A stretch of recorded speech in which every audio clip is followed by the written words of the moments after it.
Neva Know. Jon Malkovich is you know what I'm talking about? Yeah. This post right here? Yep, absolutely. Jon Malkovich is a famous actor. I actually haven't seen a ton of his movies, and funny enough, the movie that I know him for is Con Air. Have you seen that? Yes, sure do. Con Air is a ridiculous action thriller from like Nicolas Cage, crushing early it. 2000s, late 90s maybe. Nicolas Cage.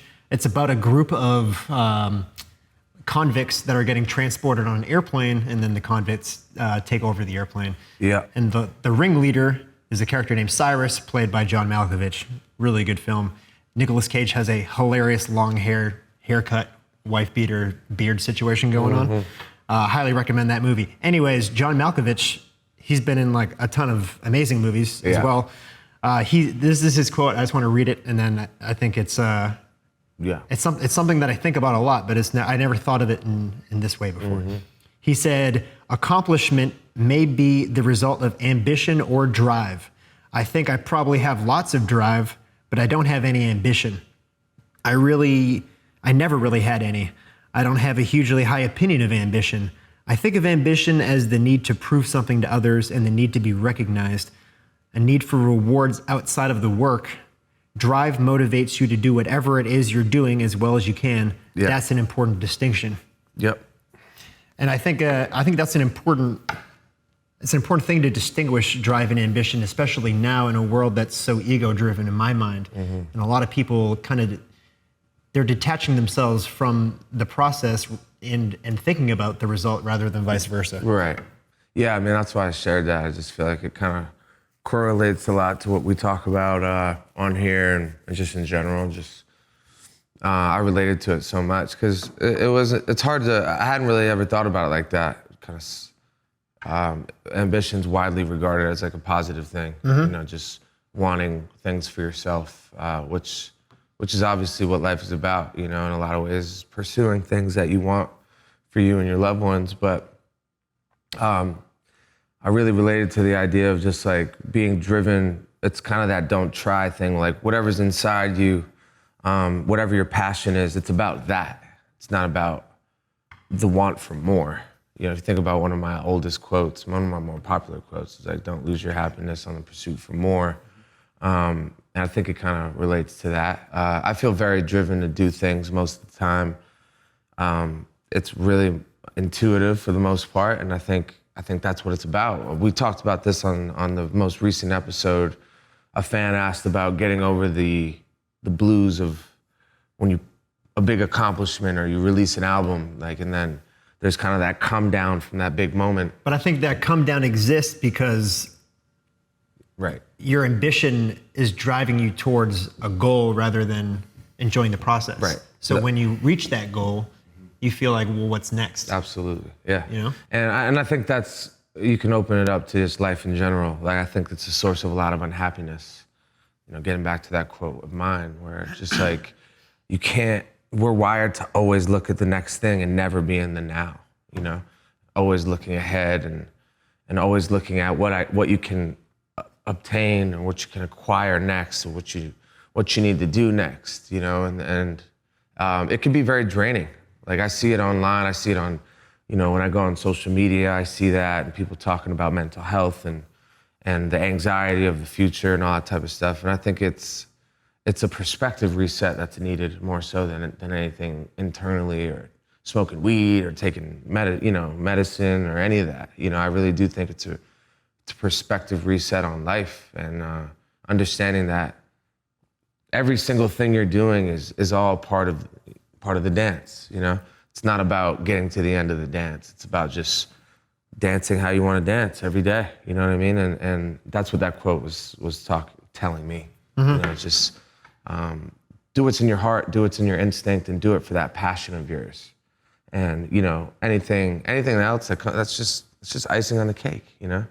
Make the cake, you know, and then really, like, it's out of your control how people are gonna react, you know? It's like us sitting here trying to control the weather. Like, if it's external of you can't control it, you know? So that's where a lot of the accomplishments and looking for the accolades, personally, I've felt like the accolades and accomplishments have flowed right into me as I detached from wanting the accolades. Yeah, I was gonna say, when does switch go off for you? Because I'm sure in the beginning, well, no. Oh, yeah.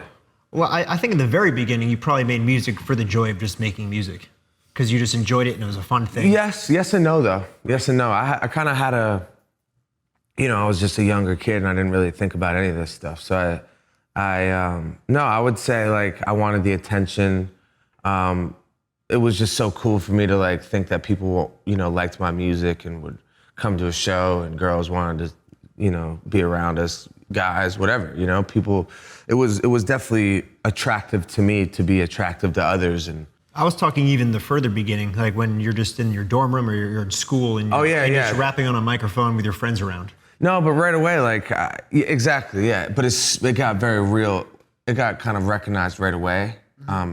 Obviously on a much smaller scale, but to me then it felt big right away, because I was just like, couldn't believe that people were following my personal Facebook and like saying they were a fan of my music when I had like one song out, and I remember thinking that was really cool and getting a rise out of that, and like going out in public and thinking that was cool, getting noticed and stuff, which it's not to say I don't appreciate that and think it's cool. It's not what it's about for me.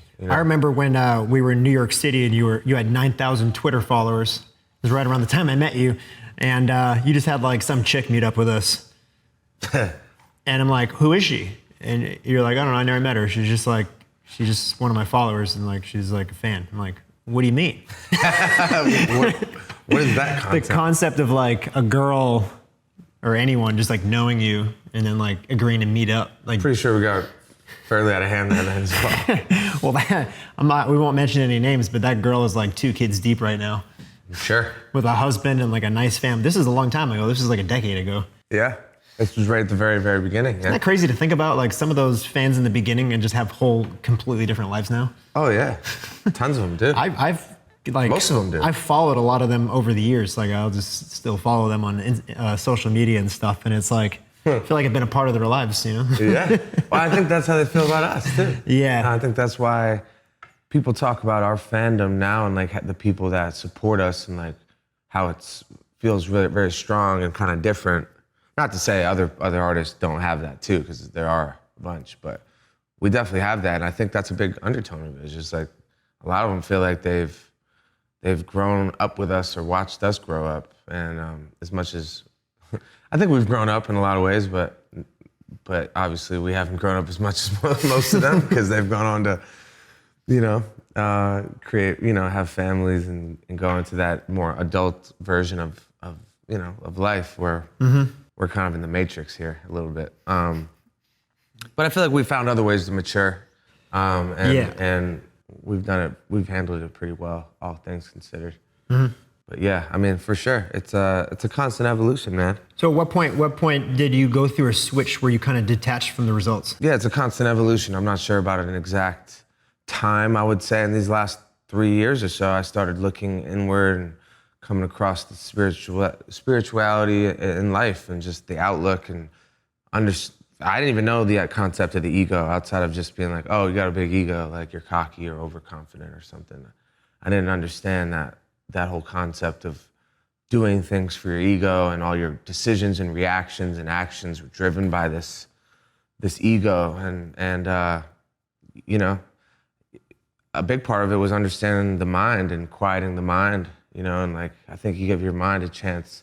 If you can shut down your mind, you give your soul a chance to do the talking, and your ego is kind of all mind-based, and the soul is heart and instinct and gut, and I think making that switch as a person individually has helped in all these different facets, You ready?